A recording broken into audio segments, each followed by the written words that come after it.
Good afternoon.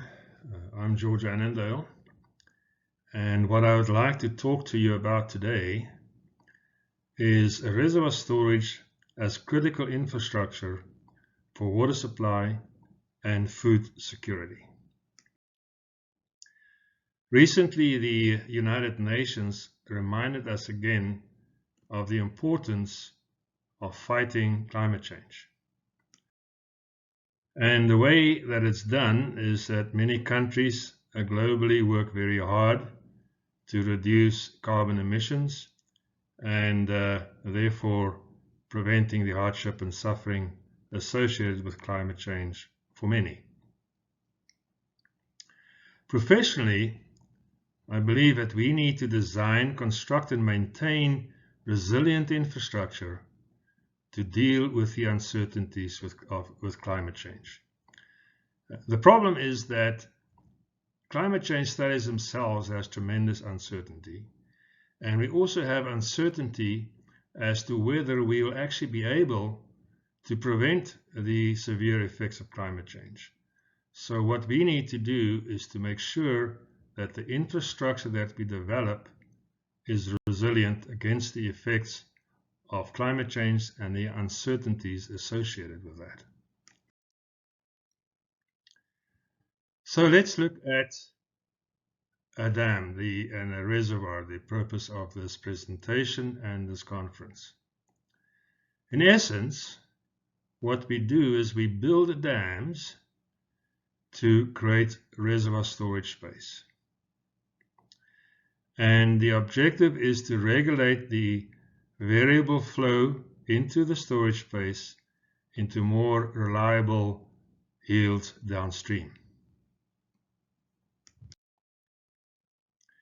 Now, one thing that we need to remember or understand is that the dam and the reservoir forms a system. Okay? And if any part of the system fails, it is possible that it cannot fulfill its function anymore. Now, in the big scheme of things, there are two system failure modes for dams and reservoirs. The first mode is that the dam can fail. And if that happens, it eliminates storage and the facility cannot fulfill its function. The second mode is that the dam may remain in place, but the reservoir can be filled with sediment and we can lose all the storage space. And in that case, the system cannot fulfill its function either.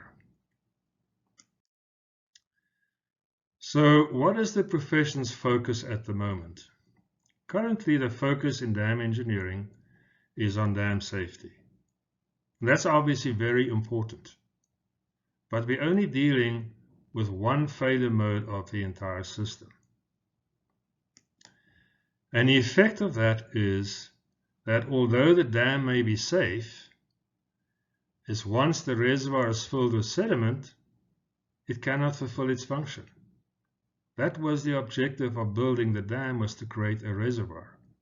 And we have to preserve reservoir storage space as long as we can. So, as engineers, we have a broader responsibility to society than just the technical aspects of our profession. And to discuss this, we can start with professional ethics. And we can borrow from the American Society of Civil Engineers. And they have developed a good code of ethics. And if you're interested, I would suggest that you visit that on the website and work through it. But their professional ethics are based on four fundamental principles. The first is that as engineers, we should create safe, resilient, and sustainable infrastructure. Secondly, we should treat all persons with respect, dignity, and fairness in a manner that fosters equitable participation. This is important. Thirdly, that we should consider the current and anticipated needs of society, looking into the future. And fourthly, that we should utilize our knowledge and skills to enhance the quality of life for humanity.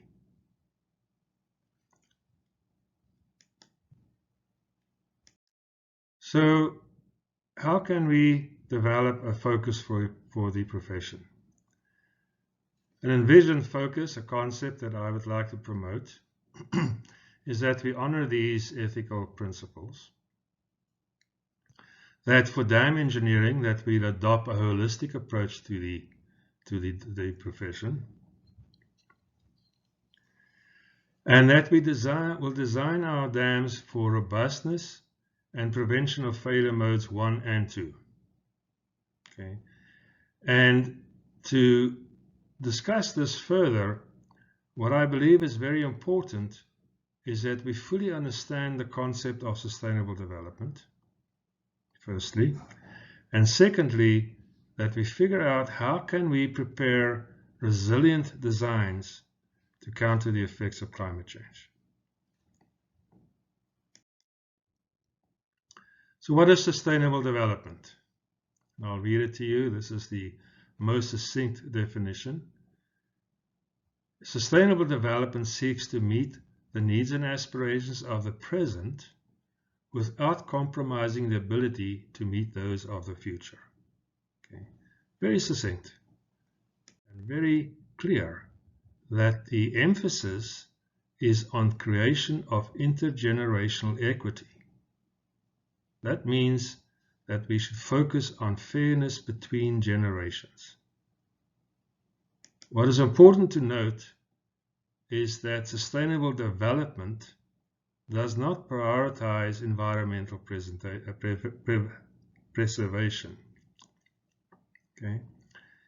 We obviously, if we implement the concepts of sustainable development, environmental stabilization will be a desirable consequence of those projects. But it's not the objective. The objective is to create intergenerational equity. So just to summarize and emphasize once more, sustainable development is harmonizing the environmental, engineering, and economic aspects of projects with the main purpose of creating intergenerational equity. That is our focus. So then the next question is, how does one sustainably develop a resource? And it's emphasized that we can only sustainably develop renewable resources. Okay? And we do that by ensuring that the rate of usage is smaller than the rate of regeneration. Now we'll come back to this in a minute, but just reflect on that. And obviously the second thing is that exhaustible resources like mining cannot be sustainably developed. So if we then say that we need to have a renewable resource to sustainably develop water supply, one of the questions that we need to answer is whether fresh water is a sustainable resource or exhaustible. Now, to get some idea of how much water there is on Earth, we can take the diameter of the Earth as a measure, which is 12,756 kilometers. And then what we can do is to take all the water on Earth, all the water in the ice caps, the oceans, the rivers, all the groundwater, everything, and we place that in a sphere. And we will find that it will fill a sphere with a diameter of 1,383 kilometers. And that obviously is an exhaustible resource because there's only so much water on Earth. But what we are interested in is fresh water. So now if we take all the accessible fresh groundwater on Earth and we place that in a sphere, it will fill a sphere with a diameter of 69 kilometers.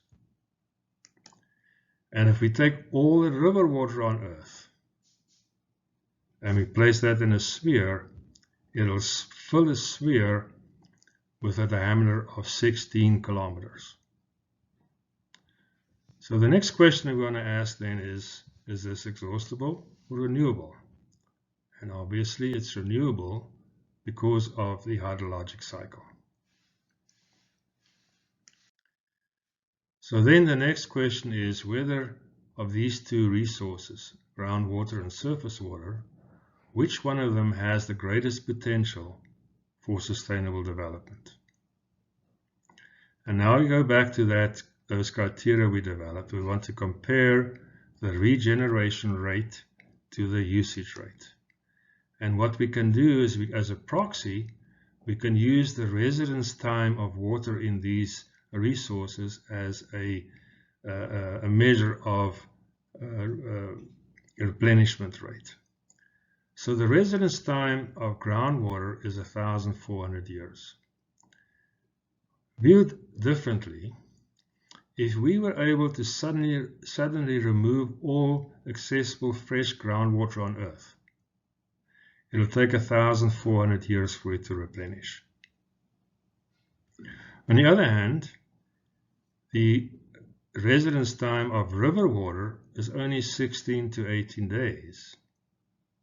So what this means, similarly, if we were magically able to remove all river water on Earth in an instant, it will be back in about 16 to 18 days. And if we compare these replenishment rates with the usage rate of 1 day, we can sort of qualitatively decide that river water most likely have a much greater potential for sustainable development than groundwater. And that's actually been found to be the case. This is research that was done at the University of Utrecht in Holland and the McGill University in Canada. And they developed a concept known as the groundwater footprint. Now the footprint, what that means is, for example, if you look here at the Upper Ganges aquifer, to sustainably maintain this aquifer, we need a surface area of 54 times larger than the projected area of the aquifer to capture enough water to sustainably use it. Viewed differently, it's overutilized by about 54 times. The important thing for us is to note that the global footprint is 3.5. That means that we are using 3.5 times more groundwater on Earth than what's replenished every year. So let's conclude then, and that is that we can focus rather on the development of river water to accomplish the goals of sustainable development. But now, as you all know, is that rivers don't flow at a constant rate. And this hydrograph here is an annual hydrograph. Each bar is the volume of flow in that river for that year. And the red line is the long-term mean annual flow. And what you will notice here for this particular river is that there's a period here of 11 years where the annual flows are lower than the long-term mean. So if we want to safely supply water over this period from this river, we really need a very large storage space that can cover those 11 years of low flows. Now, what's going to happen in the case of climate change? There are two factors that determine how successful we are in supplying fresh water. The one is the mean annual flow, and much modeling has been done. And this is an example of results. And these areas, for example, here is predicted to have lesser flows than the previous history, and areas like here will have more flows. But that's only part of the story. The most important aspect of climate change, as far as water supply is concerned, is that we're going to have a global increase of hydrologic variability. Okay, and this is really important to understand.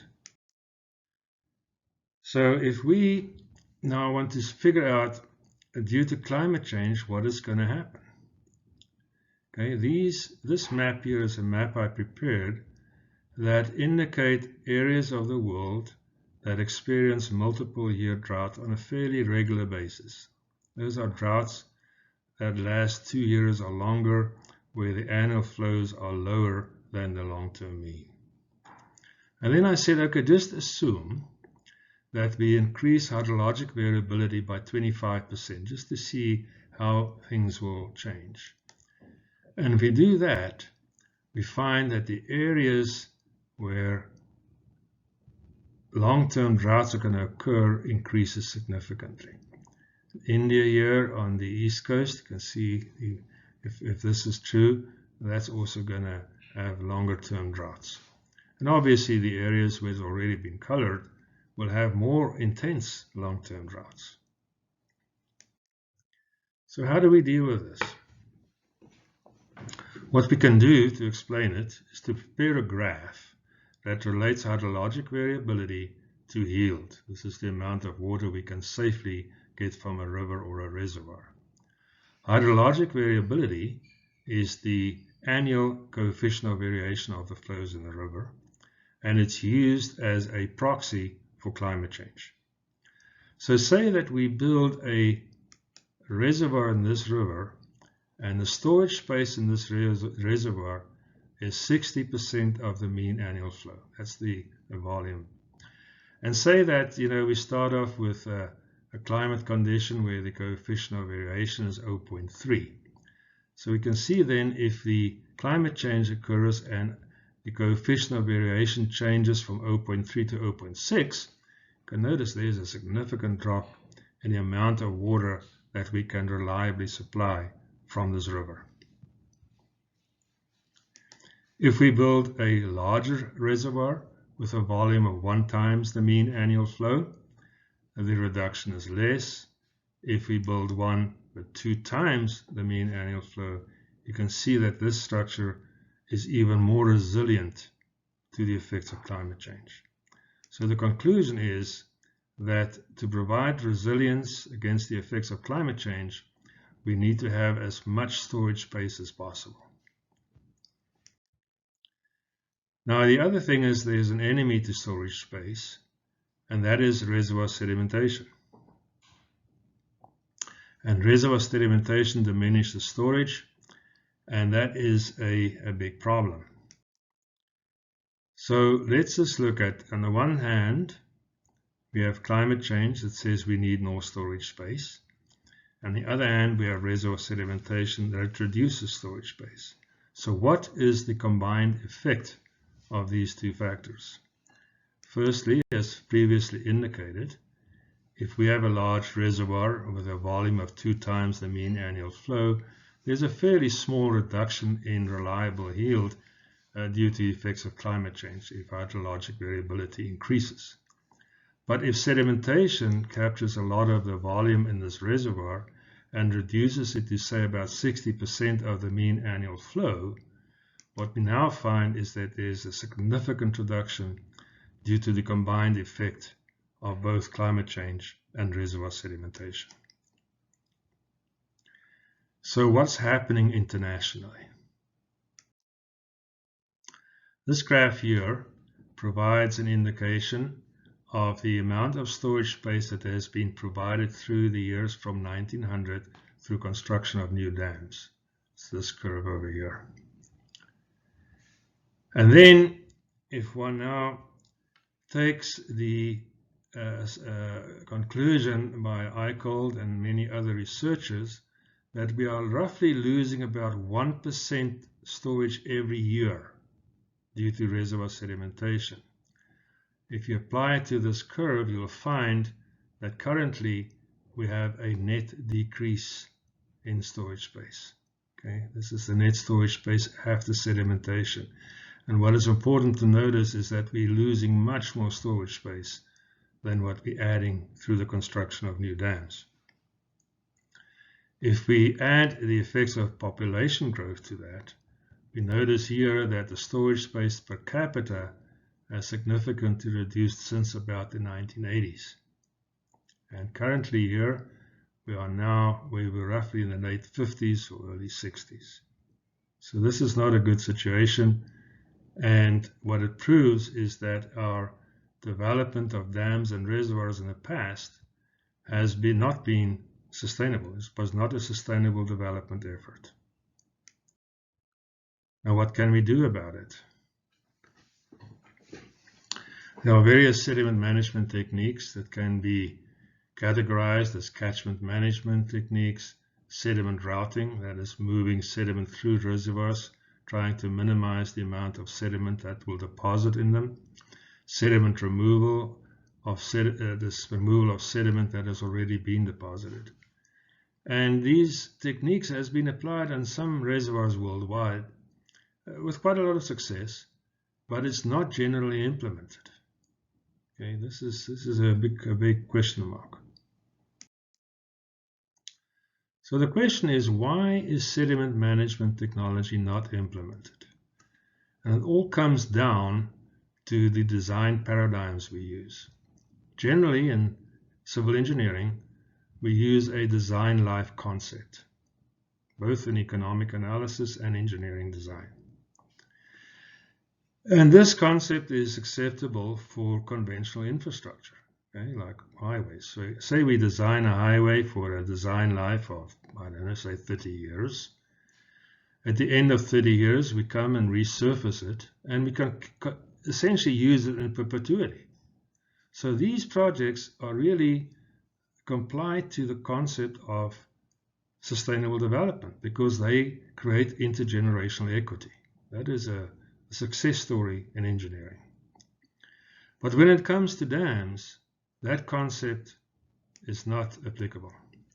Because once a dam has filled with sediment, there's very little you can do about it. Okay? So it's the end of its life. And usually that burden of dealing with this problem goes to future generations that has not benefited from this facility. Okay? So what is implied by using the design life concept when we design dams is that we assume that the reservoir is exhaustible. And the question is that correct? What is the correct interpretation? Well, let's just look at it. When we build a dam across a valley, we create a space behind it, the reservoir storage space, and that's an enhanced resource. Now the question is this resource exhaustible or renewable? And the answer is it can be both. If we design a dam and reservoir with the assumption that it's just going to be filled with sediment, then we classify it as an exhaustible resource. That's a decision that we make. On the other hand, if we design a dam and reservoir so that we can manage the sediment and retain as much storage space as possible in the long term, then we classify it as a renewable resource. So this here is a decision that we make. It's not a fixed characteristic of the facility.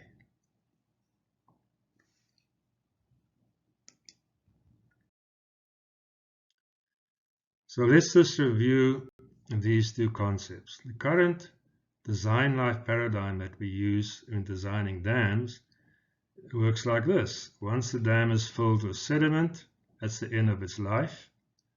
And we have to decommission it. We have to build a new facility at tremendous cost. And those costs go to future generations that often had no benefit from this facility. If we now switch to a sustainable use paradigm, we can work on current facilities that has been designed based on the design life concept. We can have a sustainability intervention by modifying the facilities so that we can preserve as much storage space as possible in the long term. And in that way, we can convert these facilities to comply to the concept of sustainable development and allow future generations to use it for a very long time. For new projects, we should promote these concepts of sustainable development and design these facilities so that they can, in essence, be used in perpetuity. That's where we're aiming at. One way to get there is to get countries and professional organizations to develop policy that encourage and recommend design changes or changes in design paradigms. And we've worked with the World Bank to see if there are any countries in the world that have such policies. Now, there were some countries that had policy. Other countries, like Ecuador, where they had a presidential decree that reservoirs need to be designed and operated to preserve storage. And then there are other countries that have established engineering practices where it's just no question, that's what they do. Two countries like that is, for example, is Sudan and Costa Rica. Okay, that is really remarkable. The other countries here do not have it, and then the white spaces are places where we could not find information. So what we really want to promote is development of reservoir sedimentation management policy. So what are the key takeaways? Key takeaways are, firstly, that due to the effects of climate change and a growing world population, we need increased amounts of reservoir storage both now and in the future. We need to build more dams to create storage. The second thing is that we should recognize that reservoir sedimentation reduces storage space. And currently, because we have not focused on sustainable development of dams and reservoirs in the past, we are currently losing more storage space to reservoir sedimentation than what we are adding due to the effects of due to construction of new dams. And our net storage space is actually decreasing. Thirdly, what we should now do to resolve these issues is to focus on implementing reservoir sedimentation management technology to attain sustainable development goals. And as I indicated, the objective of sustainable development is to create intergenerational equity, which means that if we design dams with reservoir storage, that we should design and operate them in a way that can retain that storage space as long as possible, preferably, ideally, in perpetuity. And lastly, we need to abandon this design life concept for dams. It's not applicable to long-lived infrastructure like dams, and doing that will help a lot in accomplishing our goals. Well, with that, I want to say thank you very much for the opportunity, and I hope you have a wonderful remainder of your conference.